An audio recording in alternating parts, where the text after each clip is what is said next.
honest, because it's gone really fast. And it's just been amazing that we got to this point. I'm like, oh my God, 10 years?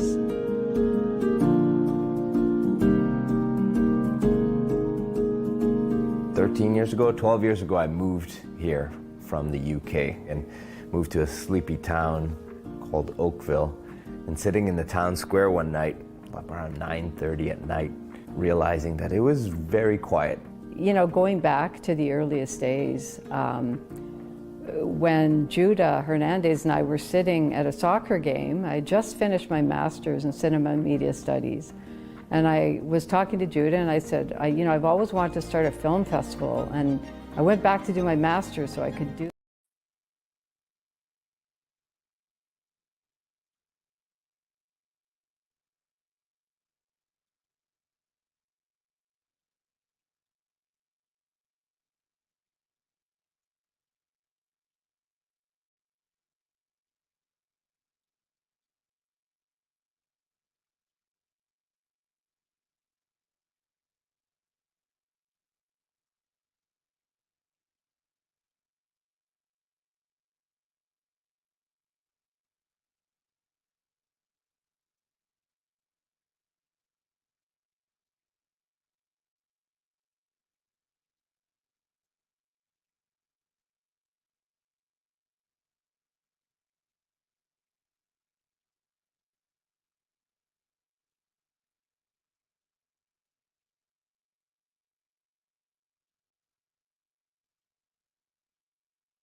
To the camera, but her story is very moving and an important part in our film. It sounds like you had some extraordinary experiences with all of your subjects. I am curious to know, we got a great laugh in this theater when we saw the scene about crewing up and everybody randomly going to make new friends, and that was how they assigned the flight crews. Is that also how you found the film crew for this production? I'm not sure what you mean. We we didn't allocate in random fashion. No, it was mostly Hans and I, a pretty small team, and then another cameraman, director of photography called Ian Philpott, who's actually a close friend. So it was a very, very tight-knit team that we did. But no, we didn't in our shoes. No.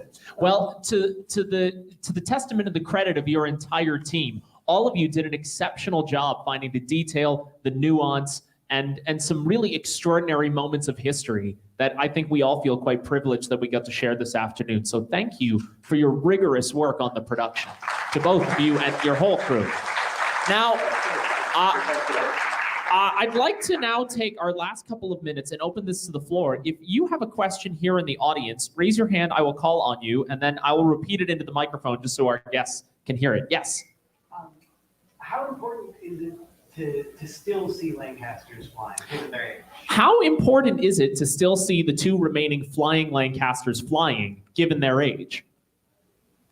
I think it's very important. I think, you've got to remember that when we started making this film, the average age of those guys was 95. We've lost over half of those 38 that we interviewed, and these stories need to be told. It is a very important time in history, and Lancaster represents what it took to win a war. And I think the one in Canada and the one in the UK is terribly important. I think it's really important those histories, are kept alive. Absolutely, and just so you know, we had great plans to come and film with the Canadian Lang. There were advanced plans. We've been in contact with the operators, and of course COVID came along and scuppered that completely. So I'm sorry, Canada. We would have loved to have filmed your Lang. We would have loved to have you. Next question. Yes, you, sir. That was my question. Why the Lang was a Canadian Lang? So the question was, why was the Canadian Lancaster not in the film? I think COVID-19 was the answer. Yeah, I'm afraid so. Yet another COVID victim. Yes, you, ma'am. Hello. How long did it take you to actually make the movie? How long did it take to actually make the movie? Aerial photography is just... Right, well, that's a good question. Alan said that Spitfire took for almost 5 years, in fact, and we had high hopes that Lancaster would be much quicker, but COVID got out of the way, so it took another. It was almost 4 years. Yeah, 4 years to make. I mean, the editing, just so you know, you go through various phases on a production like this, and there's a lot of research at the beginning. We again, because of the age of the veterans, we did this on Spitfire as well. The first thing we did was film those veteran interviews because you're against. There's a door closing, and you've got to get those interviews before the door closes. So we did all the 38 interviews, amazing. Well, we did 37 of them before COVID. That was the incredible thing, and we were so lucky. Of course, no one knew COVID was coming. And then we did one interview in a break here between lockdowns in the UK, where we filmed as Jack Dark, who was a pathfinder on Dresden. And again, he'd never ever spoken publicly about this. When we filmed him, we had the camera outside in the garden, his patio doors open, and he was sitting inside. So we were all socially distanced, but that's how we managed to get that interview. So yeah, it took a long time, and then it's the putting together of the film took a very long time. So we had to get the air-to-air footage with the Lang, and this was a sort of a COVID silver lining thing. We couldn't come out to Canada, which had been a big plan. We really wanted to get both the aircraft in. But the Battle of the Memorial flight, normally they have a really fully booked air show season, and it's very, very difficult to get time to film with the aircraft. Because of COVID, there were no air shows, so they still had to try and keep the crew current on the aircraft time. So they invited us to film with a navigational exercise with them, and we got these 2 flights, and then John Dibbs, our director of aerial photography, got another flight, and then it took a year to edit the film. So that's an idea of how it does take a lot of time. We have to put it into all this. You in the Raptors shirt. Hello. Yeah, hi. What was the average survival rate of a Lancaster crew? What was the average survival rate of a Lancaster crew?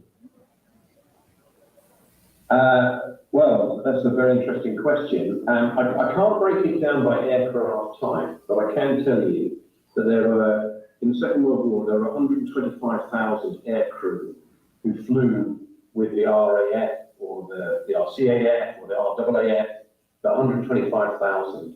And of those aircrew, they were all men, by the way, of those aircrew, 55,000 were killed or are missing or still missing. So almost half were killed. So your survival rate in bomber command was worse than for an infantryman in the trenches of the First World War. It's staggering how many losses there were. We have time, I think, for one more question, if anybody has one. Yes, hello. Did any of the veterans get an opportunity to see the film? If so, did they enjoy it? Did any of the veterans you interviewed get a chance to see the movie? And if so, how did they enjoy it? They didn't actually. Oh yeah, the premiere, of course. Yes, but Yes, at the premiere. Yeah, the premiere. But I'm sorry, I misunderstood because I thought you meant did we show them the rough cuts before the film was? No. Did any of the interview subjects eventually get a chance to see the finished movie? Oh, they did. They came to the premiere, and it was a very, again, David Knight, very moving. How many veterans did we have? 9. Yeah, 9. But none of them had seen anything before that. And again, some of them had been sceptical about the story. They said, "Oh, I've got nothing." They'd say in the interview, "I've got nothing to say really that's of any interest." Because their stories are very, very poignant. And yes, it was very moving at the premiere, and it was lovely to see them there. For David and I, that was the highlight that evening, was having all those veterans there. I think the thing is, and I hope it comes across in the film, that for many, many years, I mean, until the unveiling of the Bomber Command Memorial in 2012, Bomber Command veterans had lived under something of a cloud, and that cloud was essentially the smoke from Dresden. And people have been so critical of that act. And one of the things we really wanted to do in the film was to explore how an event like Dresden could come about. And it has to do with context. You have to understand the situation in the Second World War, an existential war against a terrible and evil enemy, the Nazis. And that's how that terrible event had happened. And we needed to understand that. And for the veterans, some of whom, like Jack Watson said, you said you were in Bomber Command, people looked at you like you were a murderer. That's what they've lived under for 60, 70 years. And it wasn't until the opening of the Bomber Command Memorial, and there was a sense that there was, if you like, a national reconciliation to understand that these guys were victims too. They were playing their part in defeating a terrible and evil enemy. And yes, there were unsavory things done. So it was, for us, it was amazing to have the privilege and the honor to tell their stories in a way that they found ultimately satisfying, even though the stories at times are really sad and powerful and emotional. So I think that's really our proudest thing. Yes. No veterans turned around and said, "Well, that wasn't right." No. And we're very proud of that. And David and I have always, with our filmmaking, I'm afraid it starts with the veterans and ends with the veterans. For us, it has to be important that they get their story told. And I hope with Lancaster that, as I say, any half of those guys we interviewed with us, that I do feel that they are grateful for the fact they've been able to tell that story. Well, we, your audience and fans here in Oakville, Canada, we are deeply grateful for you telling their stories today, and we're so grateful we had the chance to see it, but equally grateful that the two of you made the time to do this special interview and talk about your creative process with us. We're so grateful for your time and your generosity in sharing your stories about theirs. Ladies and gentlemen, guests, please give a round of applause for both David Fairhead and Ant Palmer, the directors, editors, and producers of Lancaster. I'm not sure if you have a video feed into our screening, but you are getting a standing ovation here, gentlemen.